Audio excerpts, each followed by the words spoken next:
की छौरी सब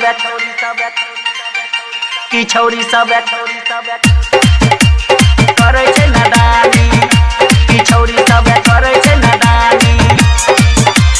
खुशी रिकॉर्डिंग स्टूडियो बलुआहा करे छे नादानी। घास के बहाना छौरी निकाले छे घर से, आगा पीछा छौरा निकाले छे घर से।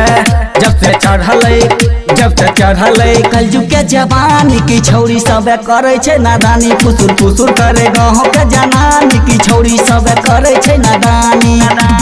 घास के बहाना छौरी निकाले छे घर से, आगा पीछा छौरा निकाले छे घर से। जब से चढ़ले कलजुग के जवानी की छौरी सब करे छे नादानी। फुसुर फुसुर करे गाँव के जनानी की छौरी सब करे छे नादानी। करे छे नादानी करे छे नादानी।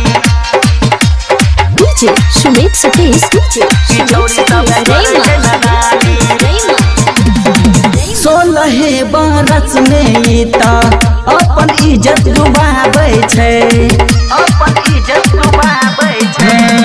ससुरा वाला चीज के छौरी नहीं रे में लुटाबै छे, नहीं रे में लुटाबै छे। 16 बरस में ता अपन इज्जत डुबाबै छे।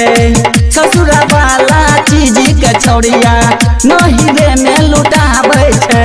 आदत धैलकी खाए के छुटानी की छौरी सब करे छे नादानी। फुसुर फुसुर करे गाँव के जनानी की छौरी सब करे छे नादानी। करे छे नादानी की छौरी सब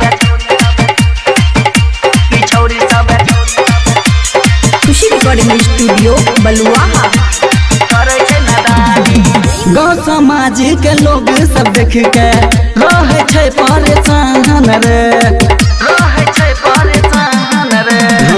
पर सुकूना देखलौ छोड़िया कुटबैत रहे धान रे, कुटबैत रहे धान रे। गाँव समाज के लोग सब देख के रहे छे परेशान रे।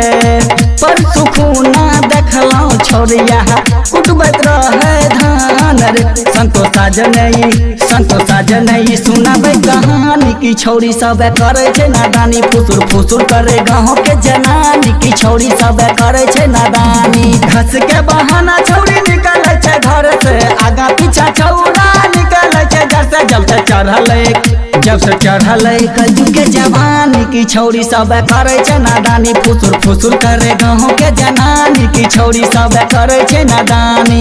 खुशी रिकॉर्डिंग स्टूडियो बलुआहा।